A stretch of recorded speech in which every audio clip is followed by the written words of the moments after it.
అందరికీ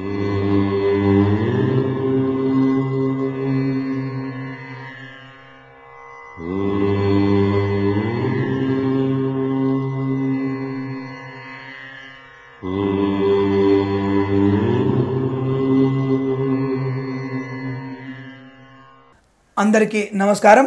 ఈ రోజు మనము 24/1/2019 గురువారం రోజు ఉన్నటువంటి పంచాంగ వివరణ గురించి తెలుసుకుందాం। ఈ రోజు శ్రీ విలంబనామ సంవత్సరము, ఉత్తరాయణము, హేమంత ఋతువు, పుష్యమాసము, బహుళపక్షము, చవితి రాత్రి 8:53 వరకు ఉండి తదుపరి పంచమి ప్రారంభమవుతున్నది। ఈ రోజు పూర్వ ఫల్గుని నక్షత్రం అనగా పుబ్బా నక్షత్రం సాయంకాలం 6:22 వరకు ఉండి తదుపరి ఉత్తరా నక్షత్రం అనగా ఉత్తర ఫల్గుని నక్షత్రం ప్రారంభమవుతున్నది। వర్జము రాత్రి 12:59 నుంచి 2:27 వరకు, దుర్ముహూర్తం ఉదయం 10:27 నుంచి 11:12 వరకు, తిరిగి మధ్యాహ్నం 2:56 నుంచి 3:41 వరకు వ్యాప్తిగా ఉన్నది।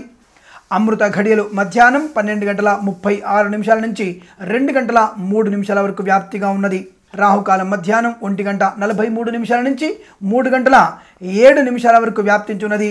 నేను చెప్పినటువంటి శుభ అంకెలను, పంచాంగంలో ఉన్నటువంటి వర్జాది దుర్ముహూర్తాలను రెండింటిని కూడా సమీకరణ చేసుకొని శుభమైనటువంటి మీ కార్యక్రమాలని ఏర్పాటు చేసుకొని విజయవంతమైనటువంటి శుభ ఫలితాలు పొందుతారని ఆశిస్తున్నాను।